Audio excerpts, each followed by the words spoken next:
Good morning class 10 good morning बच्चों।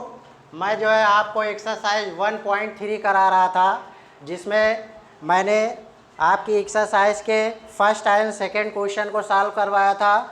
अब बच्चों आज की डेट में मैं क्वेश्चन नंबर आपको थर्ड कराने जा रहा हूं, जो उससे थोड़ा सा बेटा डिफरेंट है। जो एक जैसे क्वेश्चन है मैं उनको सॉल्व करवा देता हूं, बाकी मैं आपको होमवर्क दे देता हूं। तो बेटा फर्स्ट और सेकंड तो आपका डिफरेंट में था थोड़ा सा, ये भी हल्का सा आपका डिफरेंट में ही है। इसमें देखिए आपको गिवन है prove that √3 minus √8 is an irrational number. तो बच्चों हमने ये बताया था कि इस एक्सरसाइज में जैसे जिसको हमें इरेशनल प्रूव करना होता है तो कंट्राडिक्शन थ्योरम को लेकर हम चलते हैं और इसमें क्या कर देते हैं, जस्ट इसका अपोजिट लेट कर लेते हैं। जस्ट अपोजिट मीन्स इरेशनल कह रहा है तो हम क्या कर लेंगे, रेशनल को लेट कर लेंगे। तो बेटा जब इसका हम सॉल्यूशन करेंगे तो सॉल्यूशन में लिखेंगे let √3 minus √8 is a rational number. Okay बेटा, ये आपका एक क्या हो गया, रेशनल नंबर हो गया, जो कि आपने लेट कर लिया। अब जब आपने इसको रेशनल नंबर लेट कर लिया तो इसके बाद में बेटा आप क्या लिखोगे, so √3 minus √8 is equal to P/Q। P/Q की फॉर्म में हम लिख लेते हैं ना, अगर रेशनल नंबर हमने लेट किया है। अब बेटा हम क्या करेंगे, यहाँ पे देखिए √3 माइनस √8 है ना, तो बेटा इस तरह के क्वेश्चन को सॉल्व करने के लिए अब हम इसमें क्या कर देंगे, squaring both sides. So we write here squaring both sides. तो बेटा जब स्क्वायरिंग बोथ साइड्स करेंगे so we write here √3 minus √8 of whole square और is equal to P/Q of whole square. ठीक है बच्चों, इतना हो गया। अब बेटा इसमें आपका फार्मूला अप्लाई होगा। कौन सा फार्मूला अप्लाई होगा, a minus B of whole square. और a minus B of whole square का आपने फार्मूला पढ़ा है, क्या पढ़ा है, a square plus B square and minus 2ab। ये बच्चों आपने फार्मूला पढ़ा है ना, a minus B of whole square is equal to a square plus B square minus 2ab। बच्चों इतना क्लियर हुआ। अब बेटा इसके बाद में हम क्या करेंगे, now we apply the formula a minus B square. So we write here, ये आपकी वैल्यू किसकी है, a की है, और ये वैल्यू आपकी किसकी है, b की। तो a स्क्वायर मीन्स आपका क्या हो जाएगा, √3 of whole square, b square means √8 of whole square and minus 2ab means 2 into A की वैल्यू आपकी √3 एंड बी की वैल्यू आपकी कितनी है, √8 है, एंड इज इक्वल टू इसका जब बेटा स्क्वायर हो जाएगा so we write here P/Q²। Okay, इतना हमने लिख लिया, P/Q²। अब बेटा आपको मैंने ये भी बताया था कि अगर रूट की वैल्यू का अगर स्क्वायर होता है तो आपका रूट हट जाता है। क्यों हटता है वो भी मैंने रीजन बताया था कि जैसे रूट में 3 ऑफ होल स्क्वायर है तो आप इसको क्या लिखोगे, 3। ये रूट की वैल्यू आपकी पावर कितनी 1/2 होती है, इंटू ये 2 से 2 आपका कट हो जाएगा तो आपका कितना आ जाएगा, 3 आएगा। सो बेटा now we write here √3 of square means 3 हो गया and plus √8 of square means 8 and minus 2 3 8 जा रूट में आपका कितना 24 and is equal to P²/Q²। ठीक है बच्चों, इतना समझ में आया। अब बच्चों इसके बाद में हम क्या करेंगे, इसको ऐड कर देंगे। So now we write here 3 and 8 आपका कितना हो जाएगा, 3 एंड 8 आपका कितना हो जाएगा, 3 एंड 8 आपका कितना हो जाएगा, 11 हो जाएगा। सो 11 माइनस ये 2 रूट में 24 इज इक्वल टू P²/Q²। ठीक है बच्चों, आपने जब इतना कर लिया तो बेटा इसके बाद में अब आप क्या करोगे, आप इस वैल्यू को इधर ले आओगे। ठीक है, तो आप लिखोगे 2√24 is equal to P²/Q² and minus 11। ये पॉजिटिव वैल्यू है ना, उधर जाके किसकी हो जाएगी, निगेटिव की हो जाएगी। अब बच्चों अगर हमें इसको माइनस को अगर यहाँ से कट करना है तो बेटा यहाँ से हम क्या करेंगे, माइनस कॉमन ले लेंगे। तो जब माइनस कॉमन लेंगे so now we write here 2√24 is equal to, जब आप माइनस कॉमन लोगे तो ये जो निगेटिव वैल्यू है ये पॉजिटिव हो जाएगी और जो पॉजिटिव है वो आपकी किसकी हो जाएगी, निगेटिव हो गई। ठीक है बच्चों। अब इस वाले माइनस से आपका ये वाला माइनस आपका कट गया। ठीक है, अब बेटा इसके बाद में आप क्या लिखोगे, रूट में 24 इज इक्वल टू, यहाँ से आप क्या करोगे, एलसीएम ले लोगे। सो क्यू स्क्वायर का 11 में इंटू हो जाएगा।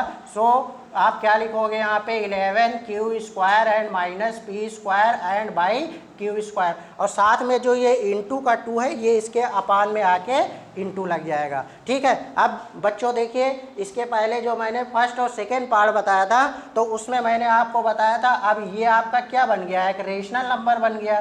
क्या बन गया, एक रेशनल नंबर बन गया। और ये आपका क्या है, एक इरेशनल नंबर हो गया। ये आपका क्या है, एक irrational number. Okay, and now as we know that irrational number not is equal to rational number. इसके बाद में हमको क्या पता है, as we know that irrational number is not is equal to rational number. So we write here as we know that irrational number not is equal to rational number। ठीक बच्चों, irrational number जो होता है rational number के equal नहीं होता है। सो हमारा जो असम्पशन हो गया वो क्या हो गया, रॉन्ग हो गया। So we write here this contradicts shows our assumption is wrong। Okay, means हमारा जो assumption क्या हो गया, रॉन्ग हो गया। अब जब ये रॉन्ग हो गया सो मीन्स जो हमने रेशनल इसको लेट किया था ये आपका क्या हो गया, इरेशनल नंबर हो गया। So we write here, so root 3 and minus root 8 is an irrational number।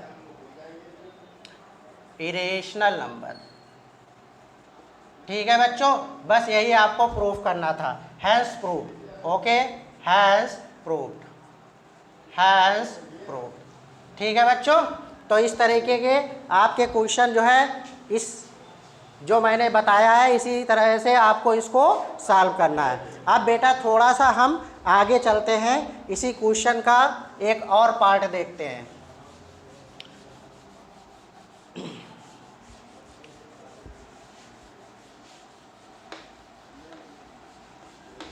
बच्चों ये आपकी बुक में क्वेश्चन नंबर आपका कौन सा है, 5th है। Prove that root 5 is an irrational number.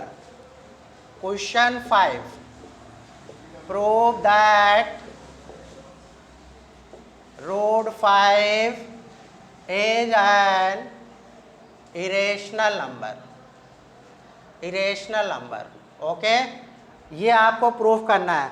तो बेटा इस क्वेश्चन को सबसे पहले हम क्या कर देते हैं, ये देखिए थोड़ा सा हल्का सा डिफरेंट में है। सबसे पहले हम वी राइट हेयर क्या लिखेंगे, लेट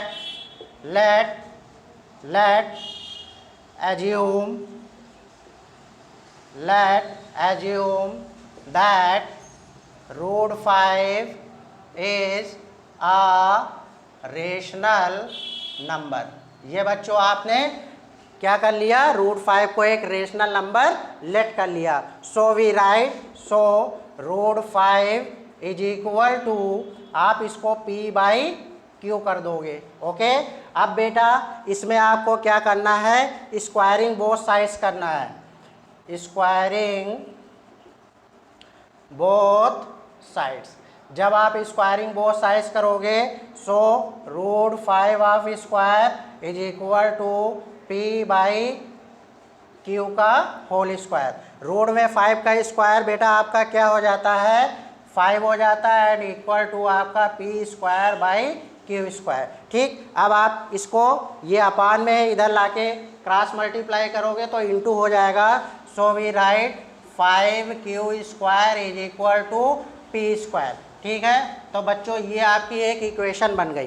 तो बेटा इसमें आपने देखा इसके इंटू में क्या है, आपका 5 है ना, तो इस मीन्स यानी 5 जो है इस पी स्क्वायर को आपको क्या करेगा, डिवाइड करेगा। मैंने आपको बताया था ना कि अगर जैसे आपका कहीं पे लिखा है 6, और इसका फैक्टर आपका 3 और 2 होता है। तो अगर आपसे कहा जाए क्या 3 2 6 को डिवाइड करेगा, तो आप बताओगे डिवाइड करेगा। क्यों करेगा? क्योंकि 3 2 जा आपका क्या होता है 6 होता है। 2 क्या डिवाइड करेगा? तो आप बताओगे यस 2 भी आपका 6 को डिवाइड करेगा, क्योंकि 2 3 जा आपका क्या होता है 6 होता है। तो बच्चों ये चीज़ आपकी क्लियर हुई। तो बेटा इसी तरीके से यहाँ पे है इंटू में 5 into Q square is equal to P square. तो आपका means P square is divisible by 5। So p is also divisible by 5। Okay, कहने का मतलब ये है कि अगर आपको ये मान के चलिए कि जैसे एक prime number p is equal to 5 दिया जाता है, ठीक। अगर आप इसका a स्क्वायर करते हो तो 5 आप स्क्वायर कितना हो जाएगा 25, और अगर इसी की a की वैल्यू आप करते हो तो आपका 5 मीन्स आपका कितना हो जाएगा 5।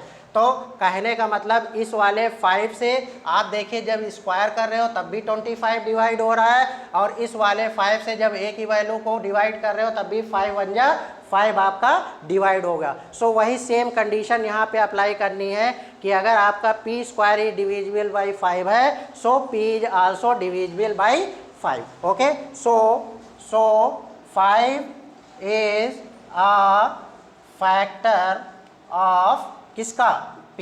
ओके, मीन्स अगर ये डिवाइड हो रहा है तो इसका जो आपका 5 है इसका क्या होगा एक फैक्टर हो गया। ठीक है बच्चों, इतना क्लियर हुआ। अब बेटा इसके बाद में हम लोग थोड़ा ये देखते हैं कि जो हमने यहाँ पे जो ये इंटू की वैल्यू है, ओके, जो इंटू की वैल्यू है इसी में c लगा के इसी p की प्लेस पे पुट कर देंगे। सो बेटा अब यहाँ पे हम क्या लिखेंगे, now putting p is equal to 5c। Okay, जब आपने p is equal to 5c रखा तो देखिए अब क्या हो जाएगा। सो यहाँ पे लिख दें in equation first. Okay, in equation first means p is equal to 5c आप इक्वेशन फर्स्ट में पुट कर दोगे। तो बेटा इसके बाद में सो ये आपका क्या हो जाएगा 5q square is equal to p के प्लेस में आपने क्या रखा 5c का स्क्वायर रखा। ओके, अब बेटा आप क्या करोगे 5q square is equal to 5 का स्क्वायर कितना होता है 25 होता है। सो आप लिखोगे 25c स्क्वायर। ओके, आमने सामने की वैल्यू इंटू की कट हो जाती है, 5 1 जा 5 एंड 5 5 जा 25। So q square is equal to 5c square. ये आपकी इक्वेशन कौन सी हो गई, सेकेंड हो गई। कौन सी हो गई, सेकेंड हो गई। ओके, अब बच्चों देखिए सेम कंडीशन ये है ना, यहाँ पे इंटू में 5 हो रहा था तो p स्क्वायर 5 से डिविजिबल हो रहा था।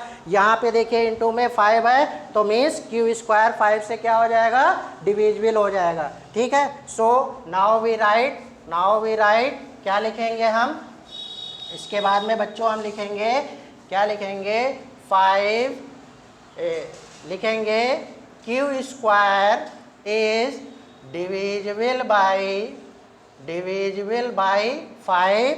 सो q is also divisible by 5। Okay बेटा, जब ये भी डिवाइड हो रहा है ये भी डिवाइड हो रहा है तो मीन्स आपका 5 क्या होगा इसका फैक्टर होगा ना। सो 5 is a factor of q। Okay, तो बच्चों हमने देखा कि इसमें हमारा कंट्राडिक्शन जो है अप्लाई हो गया। मीन्स यहाँ पे क्या था कि जब हमने इसको इरेशनल नंबर किया तो उसमें आपका p और q जो आपका रेशनल नंबर हमने इसको लेट किया तो इसमें p एंड q को प्राइम होते हैं। p एंड q आपके क्या होते हैं को प्राइम, मीन्स जिनका कोई भी आपका फैक्टर कॉमन ना आता हो। ओके, ओनली 1 को छोड़ के, हर उसका 1 फैक्टर होता है तो 1 को छोड़ के इसके अलावा कोई भी कॉमन फैक्टर को प्राइम में नहीं होता है। लेकिन हमने जब देखा जब सॉल्व किया तो बेटा उसमें p का भी कॉमन फैक्टर हमको क्या मिल रहा था यानी 5 मिल रहा था और q का भी कॉमन फैक्टर 5 मिल रहा था। सो इससे हमारा क्या हुआ, जो ये हमारा कंट्राडिक्स क्या हो रहा है कि जो हमने एज्यूम किया था वो हमारा क्या हो गया रॉन्ग हो गया। ठीक, so we write here this contradicts shows our assumption shows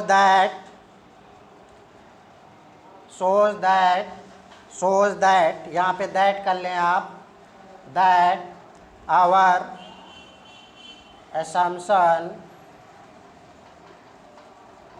is wrong, means जो हमने सोचा था वो हमारा क्या हो गया, रॉन्ग हो गया। सो मीन्स अब ये आपका क्या हो गया, अगर ये रेशनल नंबर नहीं है तो आपका क्या है, इरेशनल नंबर है। So root 5 is an irrational number.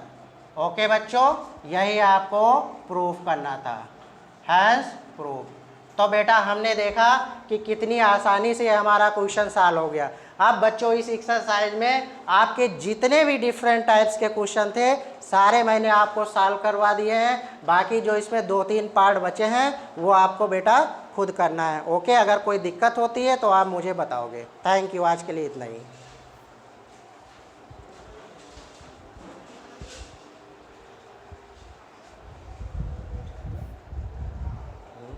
नहीं हुआ साला, इसमें दिक्कत कभी कदा दिक्कत हो